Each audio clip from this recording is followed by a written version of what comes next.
সরকারের প্রথম বাজেট পেশ কেন্দ্রীয় অর্থমন্ত্রী নির্মলা সীতারামনের।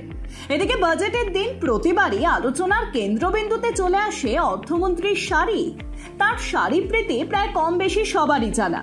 প্রতিবারই বাজেটের দিন তার শাড়ির দিকে নজর থাকে ফ্যাশনিস্টাদের। এবারও তার অন্যথা হয়নি।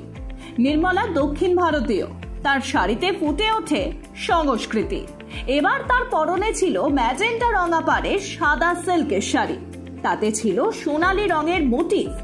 আর সেই ছবি প্রকাশ্যে আসতেই চোখ টেনেছে সকলেরই।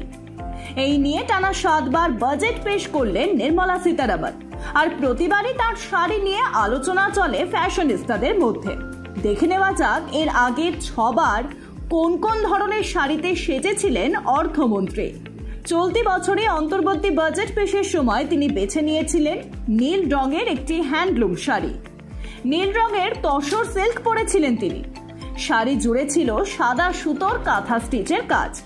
হাতে ছিল বাজেটের ট্যাবলেট। 2023 সালের বাজেট পেশের সময় লাল রঙের সম্বলপুরী শাড়ি বেছে নিয়েছিলেন তিনি। সেই শাড়িতে ঐতিহ্যবাহী মন্দিরের নকশা করা ছিল। তার উপর ছিল সোনালী কাজ ও তার মধ্যে কালো বর্ডার। কর্ণাটকের ধারওয়াদ অঞ্চলের সূক্ষ্ম কাসুতি কাজ করা ছিল শাড়িতে। 2022 সালের বাজেট পেশের সময় নির্মলা সীতারামন বেছে নিয়েছিলেন ওড়িশার বোমকাই শাড়ি।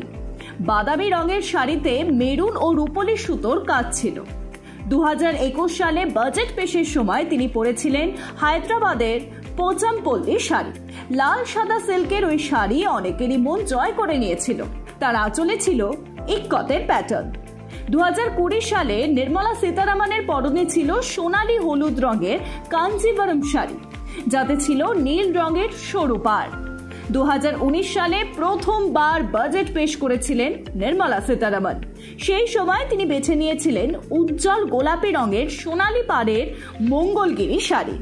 প্রথম বাজেটে ব্রিফকেসের বদলে বহি খাতা এনেছিলেন তিনি। বাজেটের নথি লাল সিল্কের কাপড় দিয়ে মোড়ানো ছিল, যার উপর ছিল জাতীয় প্রতীক। Bureau report, Ritam Bangla.